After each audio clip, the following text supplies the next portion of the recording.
Hello and welcome to the Coordinate Geometry Topic 1 SOL review. All right, so let's get started. All right, so you have a place where you can find distance. So what I want you to do is go ahead and plot x and y. So x, it says, is -6, -2. So here's x. And y is 4, 3. All right, so what you're looking for here is the distance between x and y. So you learned during the year the distance formula. And if you love that and you want to use that, that's fine too. X2 minus x1 and y2 minus y1 squared, both of those squared. That's the distance formula.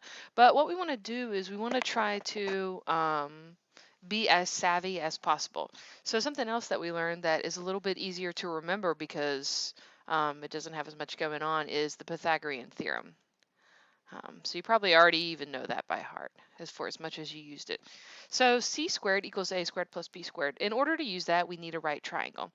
So what we're going to do is connect our x and y, okay?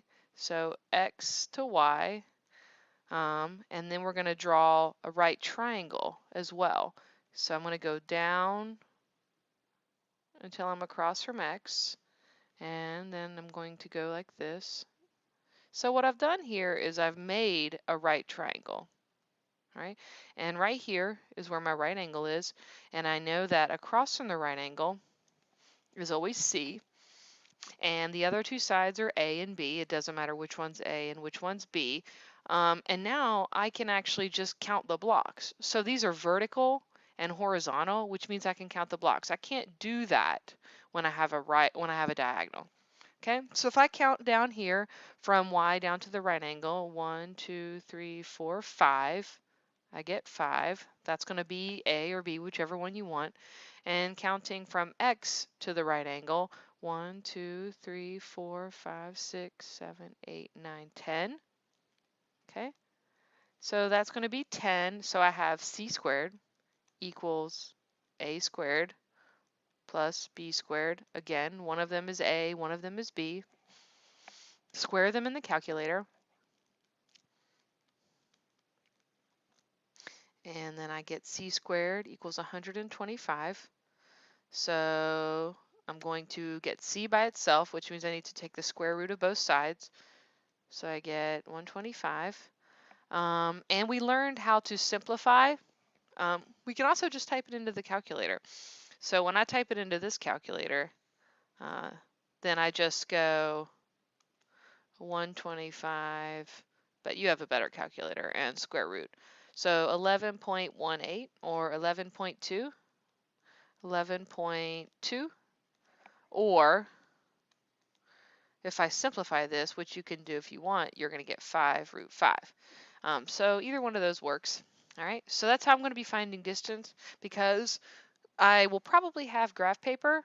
If you don't have graph paper on the SOL, then definitely ask for it because you get to have some. So we want to do this as much as we can so we don't have to memorize and possibly make mistakes. Okay, so the next type of question, you might be asked to find the midpoint. So again, we had a formula, x1 plus x2. So it's basically the average of the x's and the average of the y's. Again, you can use that if you prefer it. I'm going to show you an easier way. So r is -2, 3, and s is 5. 1, 2, 3, 4, 5. 1, 2, 3, -3. All right, so what I'm wanting to do is I'm wanting to find the midpoint. So the midpoint between R and S. So that's like what the point that's halfway between them. So it's going to be like here-ish, okay? If I get something that's not believable, then I know I made a mistake. All right, so I want to do the same thing again. I want to make that right triangle. So 1, 2, 3, 4, 5, 6. All right, so that's 6. And then 1, 2, 3, 4, 5, 6, 7. All right, that is 7. All right, so basically, I just want to go halfway. So I went 6, so I just want to go 3. So 1, 2, 3. All right, so I'm here so far, but then I need to do half of 7. So half of 7 is 3.5. You know, if you don't know that, go check it in your calculator. 7 divided by, oh, no, 7 divided by 2, 3.5. So I'm going to go 1, 2, 3, and I'm going to go halfway there. So this is my midpoint, right? So the ordered pair for this is going back to the original axis. So 1, 1.5. So 1.5, or that's also 3 over 2, 0, because I don't go up or down at all. Okay, so either of those would be right, 1.50 or 3 halves over 0. We can check it. Average of the x's, -2 plus 5. Average of the y's, and we get -2 plus 5 is 3, which is 3 over 2. And 3 plus -3, which is 0. 0 divided by anything is going to be 0. So 3 halves over 0. 3 halves comma 0. All right. The other type of problem is finding the missing endpoint. Okay. So first of all, I'm going to plot my points. A is 1, 2, 3, 4, 5, -5. 1, 2, 3, 4, 5, 6. Here's A.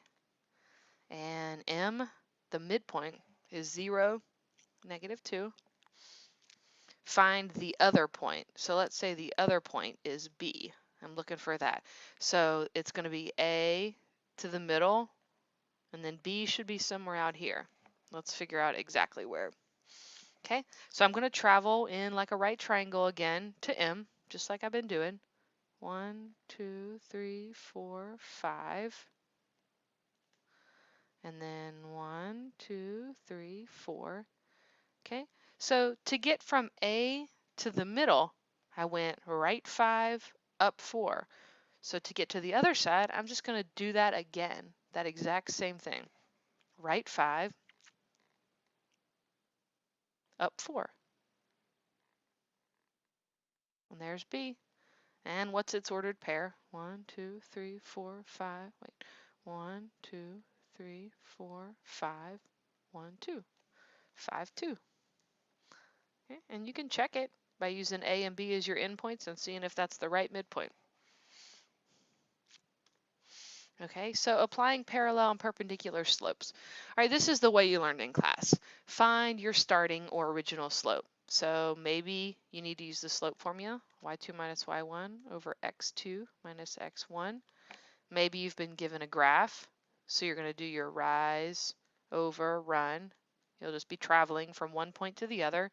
Or maybe you've been given an equation, okay?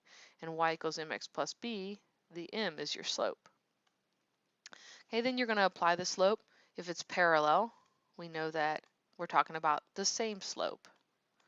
If we're talking about perpendicular lines, we're talking about opposite reciprocal slopes. Opposite reciprocal. So same slope, might be 2 over 3, and then we're talking about another 2 over 3. For perpendicular, we got 2 over 3, and we're talking about opposite reciprocal. So reciprocal means flip it. Okay, so the denominator becomes the numerator, and the numerator becomes the denominator, and then opposite. So change its sign. This one started out positive, so I'm going to make it negative. And use the new slope to solve. Okay, so find missing endpoint,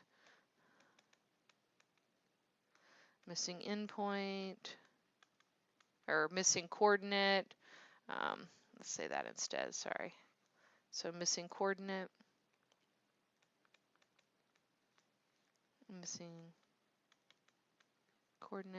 or other points on the line, etc. Okay, so just whatever it asks you to do, you'll go ahead and do that. Well, the SOL way is we're going to try to use the ruler, so as much as we can. So I'm going to go get my ruler. just, sorry, tools. Okay, so I'm going to use my ruler as much. So if you notice, this side of the ruler is parallel to this side of the ruler, which is nice. And this side of the ruler is perpendicular to this side of the ruler. It makes a 90-degree angle. So I'm going to try to keep that in mind. All right, so SOL way, use the ruler. And you'll have a ruler on your SOL test that you can access. Okay, so, alrighty. So the first problem says, line T contains the points -8, 5, and 8, -3. Identify the other points other than the point P with integral coordinates that is on the line parallel to T and passes through P. All right, so I need to find the other points that are on the line parallel to this one that go through the P that they've given me. Again, there's lots of mathy ways, but we want to be good problem solvers, so we want to use what we have. And then, you know, you'll feel more comfortable in your SOL when you know that you can use these tools. All right, so I've got it lined up, okay? And here's P, right? And all the other points that are parallel to this line that they gave me are going to be along this line right here. So I'm just going to plot those points and see which one matches. So -2, -2, -5 right here, right? That's on the ruler. Okay, remember that all the points that are on the parallel line are going to be right here. Okay, they're going to be along this ruler. All right, so 2, -5 was right here. So that one checks.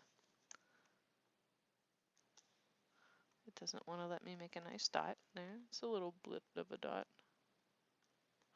All right, so that one checks. -9, 1.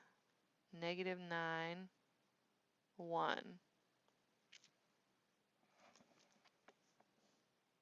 Okay, so that's over here. Up there a little bit.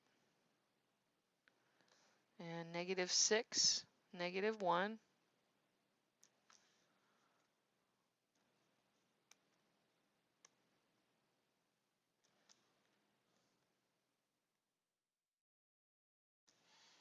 Okay, -6, -1. That one looks like it checks.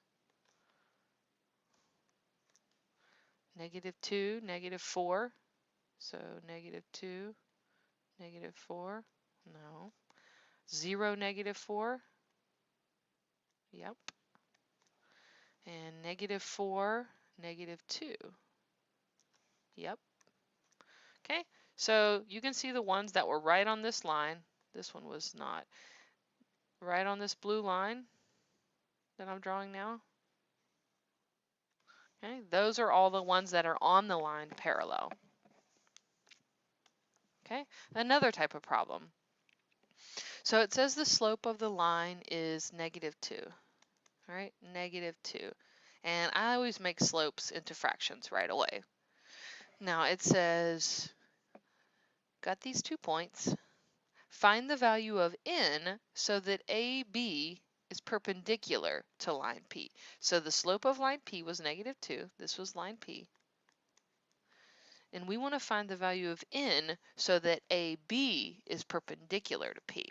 So perpendicular to P is going to be, so this is line AB's slope, and it's perpendicular. So I'm going to flip it over and change its sign. So it was negative, now it's positive. So the slope I'm working with is 1/2. Okay, so I've got A, which is 5, -1. I don't really have an axis. Let's draw one real fast.